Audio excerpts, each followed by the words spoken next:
Hello there, welcome back to another Tayar podcast. My name is Gavin. This episode I'm going to be reviewing the live performance of Time Stands Still from Bannerman's Bar in Edinburgh on Thursday the 28th of August. Time Stands Still, they were the opening band. I believe that the headlining act were Blackfire Rising. However, they had to pull out last minute due to an issue with their singer. I believe the band parted ways, I think it was, with their singer. So the lineup had changed. We have Time Stands Still, as I say, they opened it. Guns for Hire, which were a Glasgow-based band, they supported. And the new headlining band was an Edinburgh-based band called Black Legion. Now, both Guns for Hire and Black Legion I'd never heard of before. So it was interesting to see what they are. Yeah, it was an interesting night. I think it was a bit more of an adrenaline-fueled day on my part. I started work at 6 o'clock in the morning and I did not finish until 5 o'clock at night. So you can imagine I was feeling a little bit fatigued. However, I managed to catch the boys perform in Edinburgh, which was great. So first of all, I think what I'll do is I'll talk a wee bit about the venue.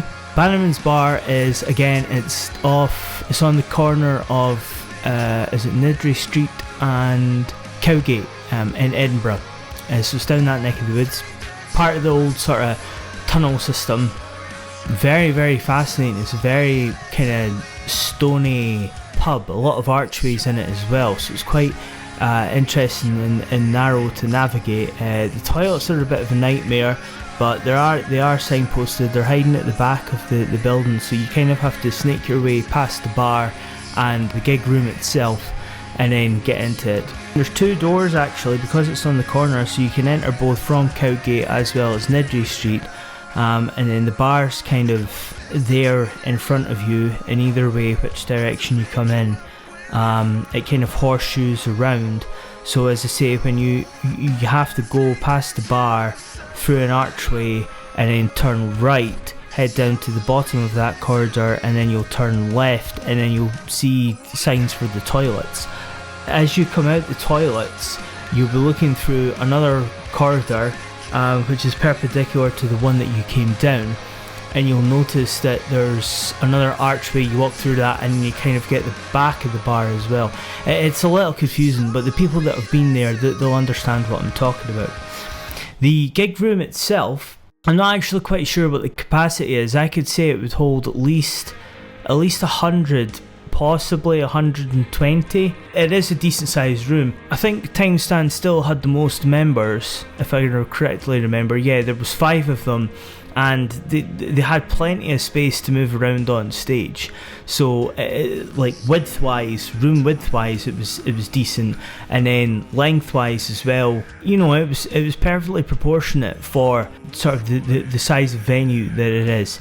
Sound wise as well, was alright. I thought it was quite loud. I got speaking to a couple of the guys after the gig, and they didn't think that was the loudest that they'd heard sort of a room be before. But yeah, it was audible. You could hear everybody anyway. So sound wise was good. In the back line, I'm not quite sure if the bands brought it in. I didn't think they did, but there was 2 orange cabs and they had an orange bass cab as well. I don't think I've actually ever been at a venue whereby the back line is predominantly orange, unless the performers have brought their own equipment. Most of the time it's either Marshall or one of the other manufacturers, Crate or something like that. The sound wise that they got, all the bands were getting from the backline, was phenomenal, absolutely phenomenal. So let's dive into it. First, I think we'll talk about the second support band, Guns for Hire. How would I describe them? Probably a heavy metal band. They were an aggressive metal band, definitely, for sure. The 4-piece, so you had the singer who also played rhythm guitar, you had a lead guitarist, the drummer, and the bass player. The bass player was phenomenally talented. I mean, his right hand, which is his sort of fingering hand, if you will, that's the hand that would pluck the strings. He could work it. I mean, you could tell that he was really refined on his instrument, and he'd been practicing a lot. He was dancing all kind of up and down the fretboard, matching the root notes on both guitars as well. kind of pulling off a few licks as well. So I mean, he definitely knew how to play his instrument, and he knew kind of the genre of music that they were going for. The rhythm guitarist, lead singer, he was very adrenaline fueled. Vocal wise, he was very shouty, he was very aggressive, just conveying this aggression and high end energy. He is sort of chatting to the crowd during the songs. He was quite amped up, you could tell, and he wanted to get it going. It was quite interesting to see. I don't think I've ever experienced a lot of, should I say, because I have experienced, but I don't think I've ever experienced a lot of bands, young bands, independent bands, starting out bands coming across with that high end energy before. So it's quite nice to see that happening. Lyrically, I didn't really hear what he was saying because he was shouting, and the room was that kind of boxed in. Everything just kind of became a bit muffled and inaudible. Not to the point where I didn't enjoy their music, because I certainly did, but you just couldn't hear a clear cut exactly what he was saying. The lead guitarist was skilled. Yeah, he kind of stood at the side. He held this certain pose, so you could see that he was really focused on his instrument, which I thought was professional, definitely professional. Solos were good as well from what he did do. He kind of started some of the songs as well, and again, his right hand, it's his picking hand, it was very accurate and refined as well, so he'd obviously been practicing a lot. Not necessarily string skipping, but he definitely, he articulated every note that you could hear, which was very, very impressive. Drummer wise was a bit strophic. There was an incident during the set whereby they were about to start a song and they began the song, but within sort of seconds of starting it, the drummer had an issue with his bass double kick drum. I think one of the beaters had slipped off or became loose and dislodged itself from the kick drum pedal, so the song was stopped and then restarted again. Yeah, he was metric. He definitely kept the timing. I thought maybe one or two portions of a song he actually slipped his timing, but that's because it was just way too demanding on the double kick. I don't know how long they'd been going for, but they certainly left an impression on me anyway. So sorry, they're sound wise, they reminded me of not so much Slayer, but out of the big four, I would definitely say Slayer. I got more of a Nuclear Assault vibe from them.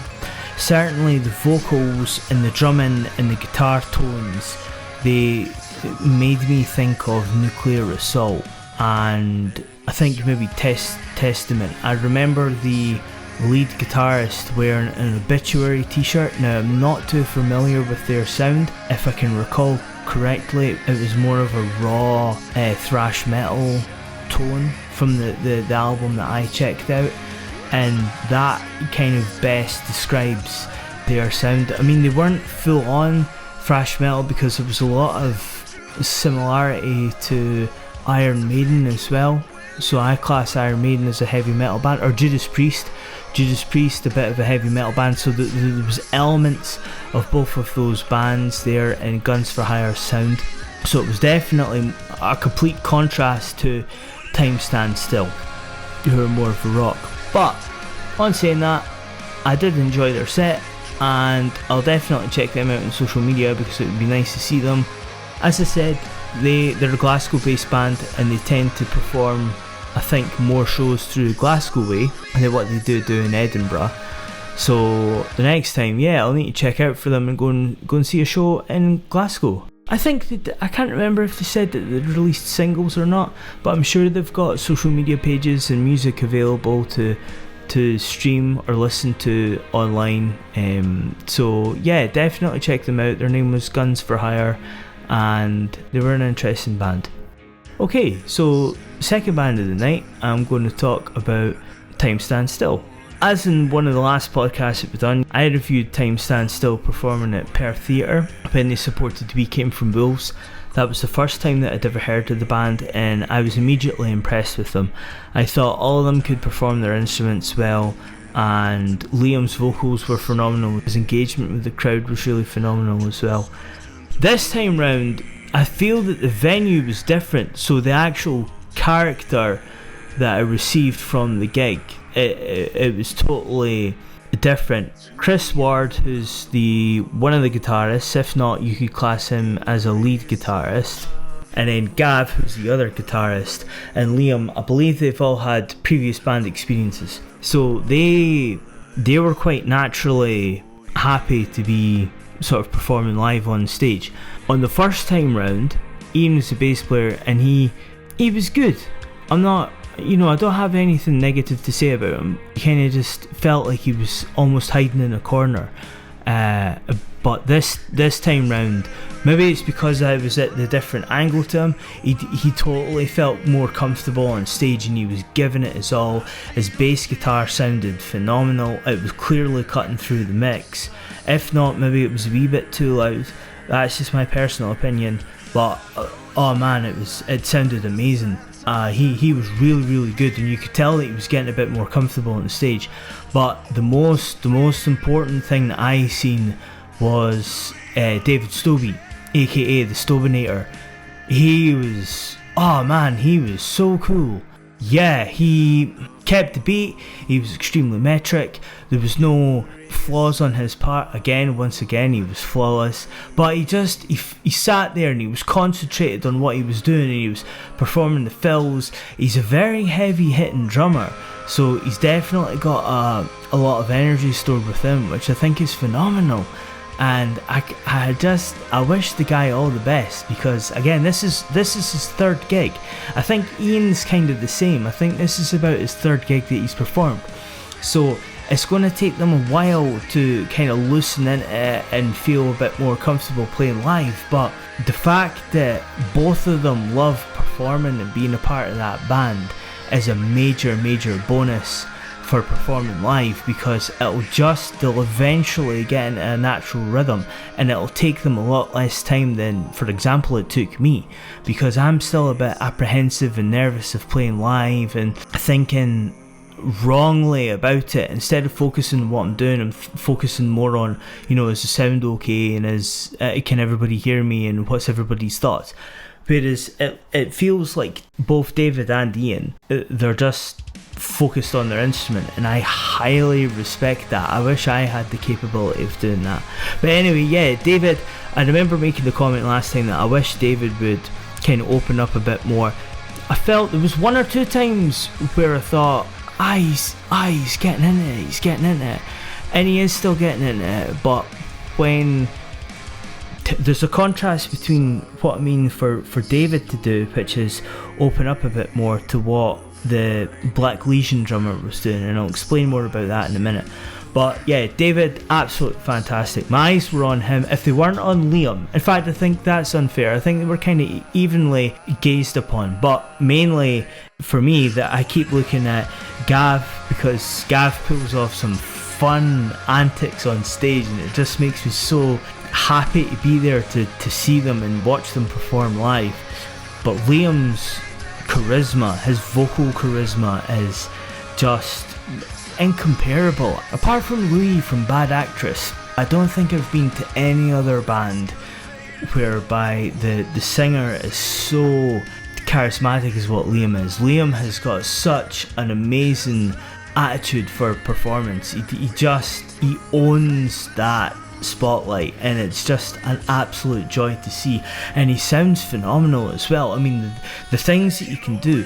I know that he's in another band called Nasina, or he works with another band called Nasina, and his vocal style, well, not entirely different, but he does different things in Nasina to what he does do in Time Stands Still. For Liam, Time Stands Still seems a bit more softer approach. It seems a bit more of a, I wanted to say pop, but it's not. I would have to probably say commercial approach.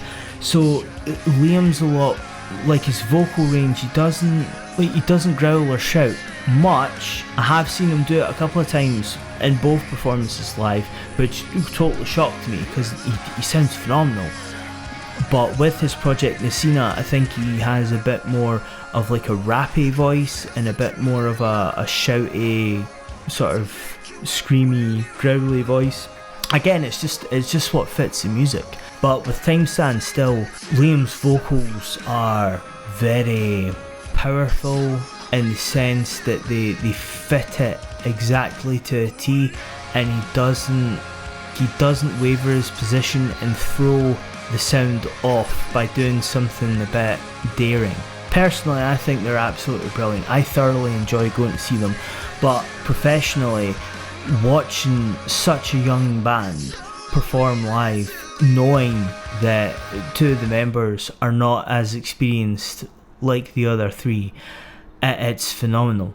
I highly recommend people to go and check out their EP Ghost of Me Volume 1, which is available to stream on your streaming platforms. You'll be able to get it on there. I'm aware that it's also on iTunes as well. And yeah, I'm looking forward to seeing what the band's got lined up in the future. I believe their next gig, I can't remember where it is, check their social media, but I'm sure it's back in Edinburgh, and it's on November the 14th, Friday, November the 14th. Now unfortunately, I won't be there because Neil and I are both going to see another band perform in Glasgow that night, so we won't be able to attend. But please, I know there was a few folk from Perth there last night going to support them, which was awesome. So go and check them out on social media and go and show some support. The boys would absolutely love to see you there. And furthermore as well, I was told that Gav actually runs a restaurant. He's got a vegan restaurant called Rabbit Food. It's in Edinburgh somewhere. I'm not actually quite sure because I didn't know where it was, but check that out as well. If you're interested in vegan food, make sure that you look it up on the internet and go and have a go. Let us know what you think of the food, because I'm desperate to try it the next time. So that leaves us on to the last band. As I say, the last band was a bit of a mismatch. There used to be 4 bands playing, however Blackfire Rising they had to pull out. So the headlining band of the evening was Edinburgh's own Black Legion. Now, Black Legion are a 3-piece band that play, it's hard rock, but it's also got a grungy tone in there as well. I'm sure their guitars are tuned down half a step, if not arguably more. They brought it up during their set that previously they had a review done several years ago, and the critic said nothing about the music. He never mentioned anything about their music or their talent. He only critiqued them for wearing all black clothing. Why are you wearing black? And as the singer said, he's like, what does it matter what we wear? And I fully agree with him as well. It's all about the music. It doesn't matter if you're wearing a wedding dress. If all 3 of them were turned up wearing wedding dresses, what does it matter? It's about the music. I know there's a guy that I work with who's kind of into sort of late 90s hard rock, and I know for a fact that Black Legion is right up his street. You've got the bass guitarist, who was also the lead vocalist. You've then got your guitarist, who also performed lead, and he was pretty skilled. Like, he knew what he was doing. It was interesting stuff. It fitted the music as well. And then you've got a chap called Craig, who I was speaking to. He's on drums. Because of the tonality and character of his voice, I couldn't exactly make out the words that he said. I was looking at social media this morning. I know that in June they've released their EP, so they've got recordings online. I highly recommend you go and check them out. I couldn't exactly hear what the vocals were, but I know that I picked out some of the words, and I think they were fitting to sort of the song title in a sense. They kind of had some form of a connotation to it, but the actual what was said, I couldn't exactly hear the overall gist. But like bass wise, again, his right hand, he was slapping, he was popping, his fingers seemed strong enough that they were pulling staccatos as well. So his part was really refined, and I just thought it was cool because it was almost in a sense whereby the bass became like the lead rhythm instrument as opposed to like the guitar being the lead rhythm instrument. It almost felt like the guitar was there for literally just being an octave higher and having distortion on it, because the bass was more of the dominant instrument between the two, which was very fascinating to see. He also used like a flanger on it as well, or some form of a modulation, which just gave it a different sort of layering, different colouring. Not all the time, of course, it was just at certain parts. The guitarist, he was really interesting stuff. He wasn't shy on stage. He was happy to move about and rock out, which was really cool. His riffs and stuff, some of the things that he was doing, it gave me a perspective, and yeah, I was absolutely loving it, thoroughly enjoying it. It just looked really cool. His solos, yeah, he was going for it, you know. He wasn't exactly sweep picking or doing anything incredible. I don't think he was even tapping, but he was certainly doing hammer-ons and pull-offs and everything that kind of fitted into that post-grunge sort of hard rock sound of the late 90s. I think once or twice he performed some backing vocals, but his main duty was playing guitar. The drummer, on the other hand, he was doing both. He was absolutely rocking out on the kit, and he was phenomenal. My eyes were on Craig most of the night. His fills, he was doing tom stuff, a lot of tom work, his cymbals, the way that he used his china, and just the way that he performed, his use of accents and his use of the entire kit. I think there was one or two times where he tried out double kick as well, but it wasn't overpowering. It was very much fitting in with the sound. I thought he was brilliant. One of the most talented drummers I've found through Tayar podcasts. Absolutely, definitely brilliant. And going back to David Stobie from Time Stand Still, you know, I wish that he would flow a bit better. Craig was the prime example of that, because obviously he had a set piece, but once or twice in it, Craig totally embellished on that and pulled out his own thing. Whether he'd rehearsed it or not, I can't say, but because he kept it within that control, it fitted, and it was enough of that sort of sparkle or magic just to give the whole song or section just that like boost, that little nice finesse. And that's what I'm talking about with David Stobie. You'll get in there, you'll totally get in there. I have full on respect for the boy, but Craig's performance last night was totally flawless. It was absolutely fantastic last night.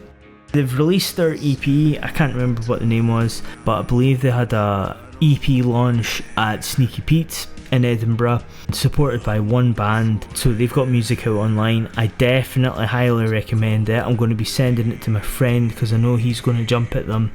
But if you're into that sort of post-grunge, late 90s rock outfit, definitely give Black Legion a listen to, because you will be entirely impressed.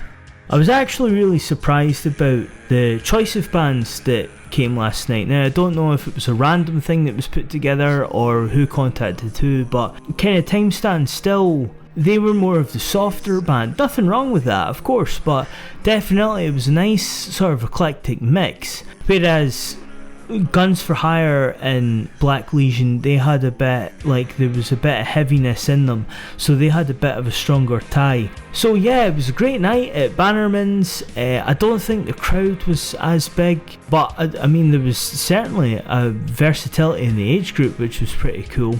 It's always nice to see locals supporting live music, and I think every band can join me that I wish that there was more people jumping on board with that. So once again, well done to Time Stand Still, Black Legion and Guns for Hire. Your set was extremely impressive, and as always, you've gained a fan. Well, not Time Stand Still, unfortunately. You've just gained more and more support from me. Thanks for listening, everyone. The music underneath the podcast, again, is all the music from Time Stand Still. Their release, Ghost of Me Volume 1. But you can actually purchase physical copies, both CD and vinyl. If you go to their social media pages, they'll direct you a link to another website where you can order it on. But I think they'll also be available on streaming platforms. The next gig that I think TR Podcasts have got planned is Friday the 12th, where we're going to see Crusaders and a whole bunch of other bands support a charity cause for a guy in Glasgow who's recently passed away. He was a member of another band as well, so that'll be us. That's Friday the 12th of September, so I'm looking forward to that. If you're out and about at the weekend or whenever you are out and about, please go and support live music. Okay, thank you.